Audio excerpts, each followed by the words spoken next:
শুরু হলো পেশাভিত্তিক পড়াশোনার কাউন্সেলিং। অভিভাবকেরা অভিভূত, উচ্ছ্বাস ছাত্রছাত্রী মহলেও।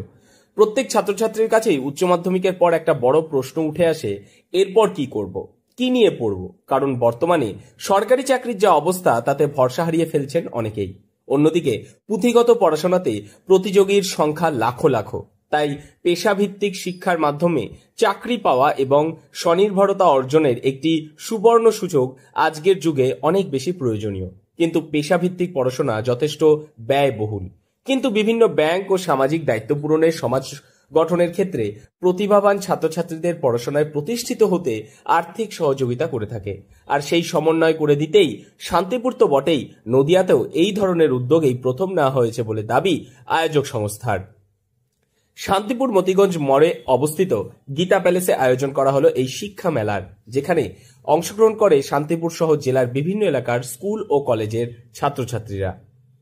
আমি হাই স্কুল থেকে এসেছি, আমাদের স্কুলের শিক্ষকদের আমরা জানতে চাইছি। আচ্ছা, তো কি এখানে কি দেখলে, কি বুঝলে? এখানে আমরা এসেছি, এখানে আসার মূল উদ্দেশ্য হলো আমরা পড়াশোনা করে পরবর্তী জীবনে কোন পথে এগোবো বা কি জানবো, এখানে এই বিষয়ে বিভিন্ন আলোচনা করা হবে। আমরা সেই কাজে অংশগ্রহণ করতে এখানে এসেছি। এখন তো বিভিন্ন বিষয়ে পড়াশোনা করা যায়, হ্যাঁ। তো কি মানে ট্র্যাডিশনাল পড়াশোনা করার ইচ্ছা না একটু অন্যরকম ভাবে করা? আমার আপাতত টিচিং লাইনে যাওয়া হচ্ছে। আচ্ছা, তো সেই ব্যাপারে কথা বলবো। এই ব্যাপারে বিভিন্ন রকম পরামর্শ গ্রহণ করবো। শিক্ষক শিক্ষিকারা জানাচ্ছেন 2021 শিক্ষাবর্ষের বিভিন্ন রকম নাচ গান, অভিনয়, আবৃত্তি থেকে শুরু করে বিভিন্ন ইঞ্জিনিয়ারিং বিষয়, automobile, hotel management, mass communication, film making ইত্যাদি একাধিক পেশাভিত্তিক পড়াশোনা অন্তর্ভুক্ত হয়েছে। আর তারপরেই জীবন জীবিকা নির্বাহের জন্য পড়াশোনার ধরনও বদলেছে। কিন্তু প্রান্তিক পরিবার থেকে হোক কিংবা প্রত্যন্ত গ্রাম থেকে সাধারণ মানুষের, বিশেষ করে গ্রাম কিংবা মফস্বলের মানুষের এই সমস্ত পড়াশোনার বিষয় বিভিন্ন সুযোগ সুবিধা শহরতলির তুলনায় কম থাকার কারণে তাদের অল্প পুঁজির মধ্যেই তাদের ছাত্রছাত্রীদের কোন বিষয় নিয়ে অভিভাবকরা পড়াবেন যাতে তারা ভবিষ্যতে নিজের পায়ে স্বাবলম্বী হতে পারে, সেই রাস্তা খুঁজে পান না তারা। তাই আয়োজক সংস্থার প্রতি কৃতজ্ঞতা স্বীকার করেছেন তারা। এটা ভবিষ্যতে স্টুডেন্টরা যাতে ভালো দিকে যেতে পারে, যেটা মফস্বল এলাকায় হয়তো সবার পক্ষে সেই রকম জায়গায় পৌঁছানো সম্ভব না, বরং সেই সুযোগটা করে দিয়েছেন যে মফস্বলের ছেলে মেয়েরা যাতে ভবিষ্যতে অনেক ভালো দূর দূর পর্যন্ত এগোতে পারে, তারা ভবিষ্যৎটা নিজেদের সুন্দরভাবে গঠন করতে পারে।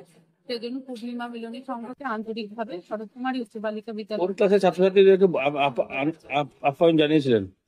আমরা একাদশ আর দ্বাদশ শ্রেণীর ছাত্রীদের নিয়ে এসেছি। আচ্ছা, কতজন এসেছেন?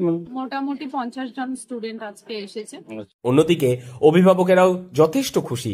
তারা জানাচ্ছেন এডুকেশনাল লোন প্রায় জানা ছিল তাদের। আয়োজক সংস্থা পূর্ণিমা মিলনীর পক্ষ থেকে জানানো হয়েছে, প্রতি বছর প্রতিষ্ঠা দিবস পালনে একটি বিশেষ চমক থাকে। এবছর তাদের 50 বছর উপলক্ষে শিক্ষা মেলা, যা বর্তমান এবং ভবিষ্যৎ প্রজন্মের কাছে অত্যন্ত, এবং বেলা 10টা থেকে বিকেল 5টা পর্যন্ত চলা এই শিক্ষা মেলায় আসা ছাত্রছাত্রীরা জানাচ্ছে এদিন বিদ্যালয়ের শিক্ষক শিক্ষিকাদের সঙ্গে গোটা বিষয়টি ঘুরে দেখেছে। তারা আগামীকাল অভিভাবকদের নিয়ে আসবে বলেও জানালেন। নদিয়া থেকে মৈনাক দেবনাথের রিপোর্ট, লোকাল 18 বাংলা।